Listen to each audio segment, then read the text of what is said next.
Pekne vás pozdravujem. Dnes tu mám opäť niečo veľmi jednoduché, ale zaujímavé.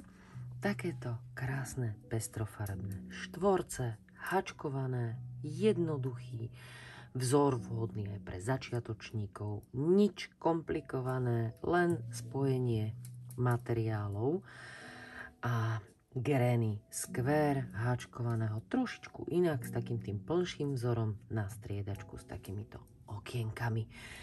Takže ideme si ukázať, ako si spravíme takýto štvorec, čo budeme k tomu potrebovať. Ja som spravila kombináciu týchto materiálov, to je Nevada Color, konkrétne je to farba 6303, je to 150 g, 375 metrov, akrylová vlna, ktorú som nakombinovala spolu s Angorou Batik a tá jej dala takýto zasnežený tón ako keby. Takže takýto výsledok tvorí kombinácia týchto dvoch. Angora Batik je zase taká klasická. 10% mohair, 10% vlna, 80% akryl, 100 g na 550 metrov. Sú rôzne značky, ktoré môžete použiť. Ja som skombinovala tieto dve a dalo to nám takýto efekt.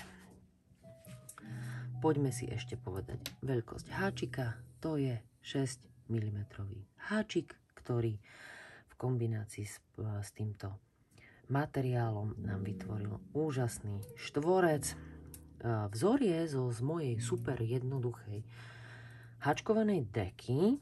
A to sú vlastne striedanie 3 riadkov, 3 riadkov dlhých stĺpikov, taký okienkový vzor a toto opakujeme v princípe dvakrát a ešte pridáme taký ten spevnený okraj. A tentokrát vlastne tú deku spravíme z takýchto štvorcov. Samozrejme teraz si ukážeme len tento štvorec, výslednú deku si už budete vedieť spojiť aj samostatne, respektíve bude súčasťou nového videa. Teraz si ukážeme len ako uhačkujeme tento štvorec. Poďme na to. Ja si zvyčajne nájdem stred klbka a odtiaľ ťahám vlnu, takisto aj v tomto prípade, keďže som už nejaké štvorce robila, tak tu už vlastne to načaté klbko mám. Dobrá správa je, že z tohto koláčika vám vyjdú takmer 3 tieto veľké štvorce, ktoré majú, čo si môžeme hneď ukázať, 34 cm šírku, čiže 34 na 34, čo je výborné, pretože nám stačí skombinovať 3x4 štvorce a vznikne nám naozaj veľká deka, ak sa ju ešte samozrejme plánujeme obhačkovať len nejakým minimálne aspoň buď týmto vzorom alebo nejakým podobným. Tak poďme na to. 6 háčik máme, respektíve uspôsobený tomu materiálu, ktorý používame. Spojíme si to a ideme na to. Začneme 4 reťazkovými očkami. 3, 4. A pevné oko do toho 4. Ak si viete začisťovať nitky, samozrejme stačí vám kratšie. Ja to spravím ešte tak, že ja ju vháčkujem do tohto prvého riadku. Kľudne si to ale urobte, ako uznáte za vhodné. 3 reťazkové očka. A podberám aj túto nitku, čiže idem týmto spôsobom vlastne robiť to ďalšie očko, nahodiť, pretože dlhý stĺpik. 2 dlhé stĺpiky nám tvoria s tými 3 reťazkovými základ jednej strany. Nakoľko tu máme 3 reťazkové očka, 3 dlhé stĺpiky a 3 reťazkové očka je vlastne jedna strana v tom základe. 3 reťazkové očka. Nahodím a opäť podberiem tú nitku. Ak nie, kľudne si ju tam nechajte, viete si ju začistiť aj potom. Opäť 3 dlhé stĺpiky. Samozrejme dbajte na to, aby ak kombinujete takto materiály, vám neutiekla jedna z nitiek a nezabudli ste ju, lebo to veľmi rýchlo potom vidieť. A opäť ďalšiu rohovú medzeru vytvoríme z 3 reťazkových očiek a 3 dlhé slupiky.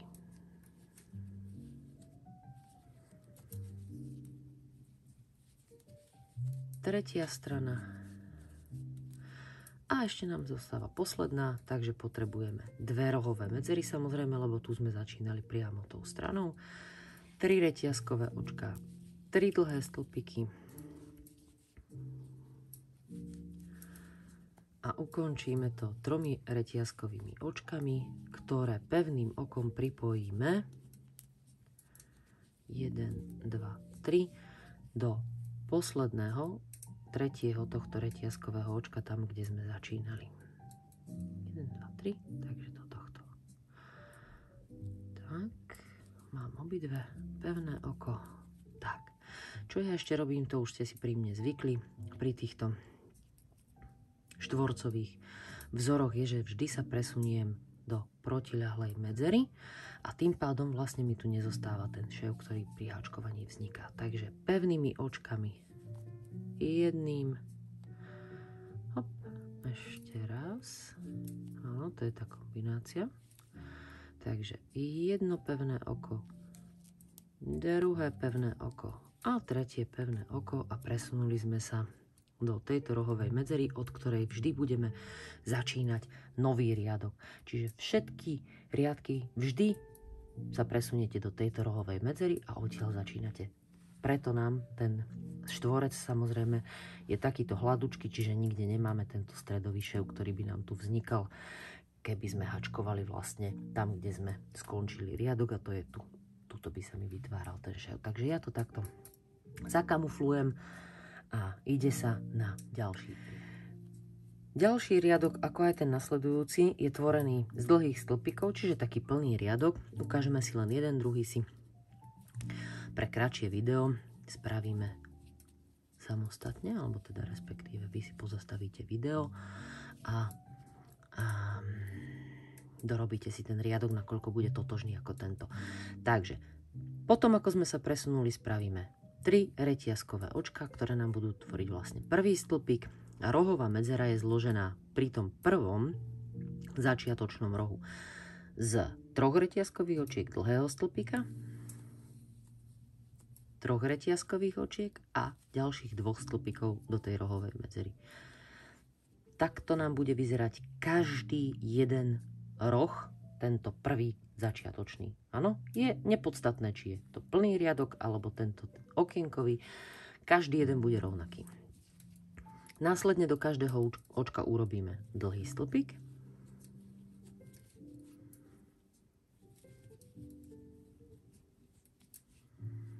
Tretí. A všetky ostatné rohové medzery budú nasledovné. 2 dlhé stĺpiky.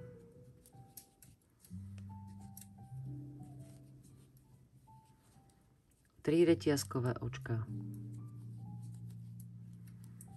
A 2 dlhé stĺpiky.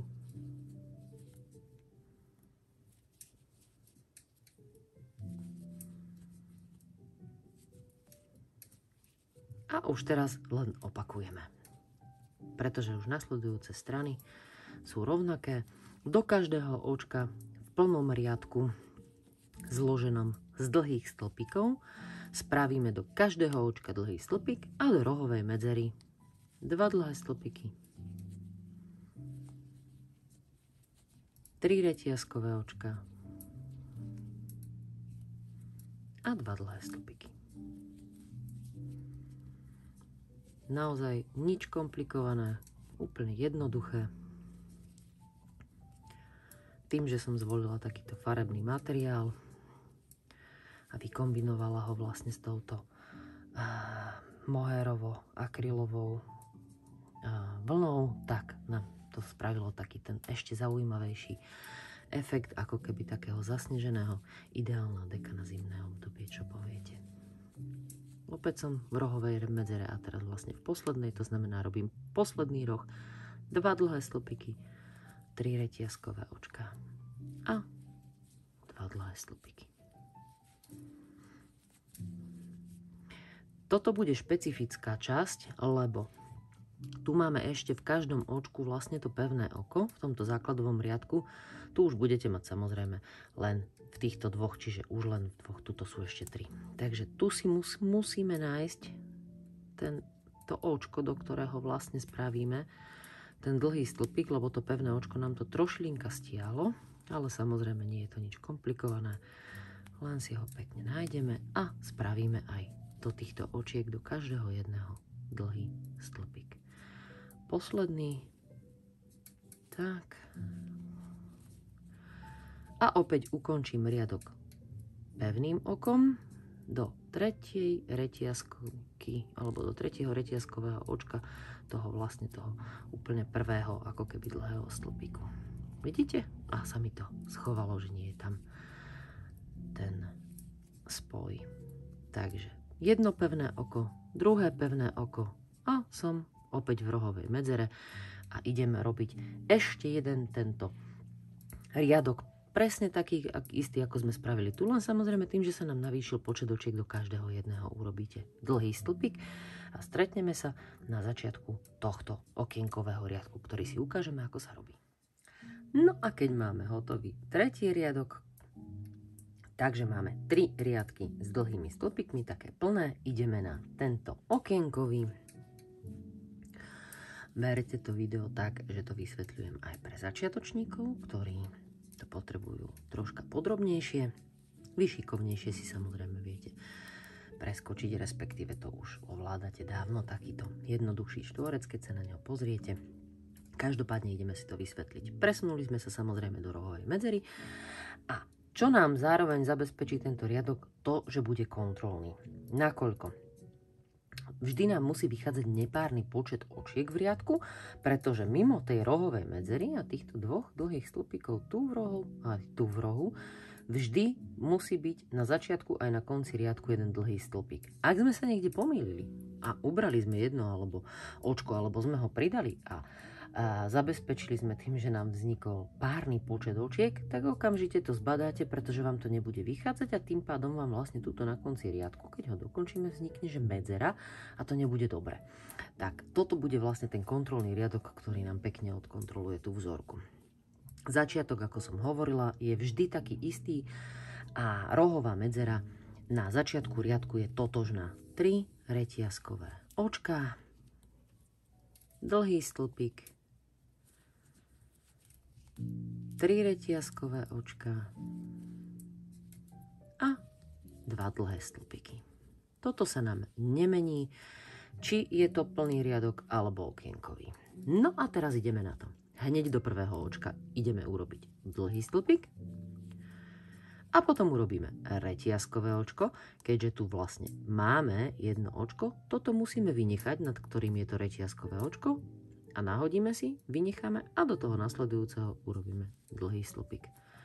A toto budeme opakovať samozrejme až po koniec tejto strany. Reťazkové očko, nahodím si, toto očko vynechám a do toho nasledujúceho dlhý stĺpik. Reťazkové vynechám a dlhý stĺpik do toho nasledujúceho očka. A týmto spôsobom postupujem až po posledné očko na strane alebo aj v riadku. Reťazkové očko vynechám a kontrola prebehla. Podarilo sa, nepridala som, neubrala som. Do posledného očka na strane som vlastne urobila dlhý stĺpik a idem na rohovú medzeru. Do rohu, tak ako v každom ďalšom rohu mimo toho začiatočného, urobíme 2 dlhé stĺpiky, 3 reťazkové očka a 2 dlhé stĺpiky. A opäť ideme okienkovať. Dlhý stĺpik do prvého očka. Nahodím jednu reťazku, alebo teda urobím reťazkové očko. Vynechám a do toho nasledujúceho urobím dlhý stĺpik.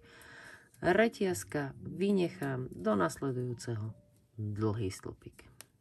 A takto pokračujete na každej strane. Vždy vás ten vzor skontroluje, pretože prichádzame na koniec riadku Mám reťazkové očko, nahodím, vychádza mi jedno vynechať a do posledného očka pred rohovou medzerou urobiť dlhý stĺpik. Čiže mi krásne vychádza ten vzor. Takto vám to musí ísť samozrejme aj v tom druhom opakovaní. Nezabudnite na to, vidíte, tu sú 3 dlhé stĺpiky, aj tu sú 3 dlhé stĺpiky, čiže v rohovej medzere máme na tej strane 2 dlhé stĺpiky, aj tu a samozrejme aj prvé, aj posledné očko v riadku je dlhý stĺpik. Takže dokončíme si riadok.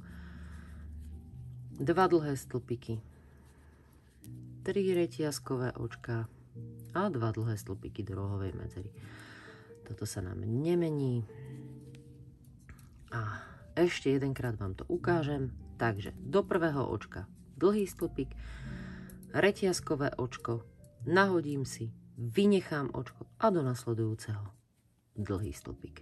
Reťazkové očko, nahodím si, nasledujúce očko vynechám a do toho ďalšieho dlhý stĺpik. A takto pokračujem až po rohovú medzeru, kde do posledného očka mi podľa vzoru, ktorý robím, musí vždy výjsť dlhý stĺpik. Vychádza? Vychádza. Dokončíme si riadok a stretneme sa ešte pri tom nasledujúcom, kde vám ukážem, ako budeme hačkovať dlhé stĺpiky do tých okienok.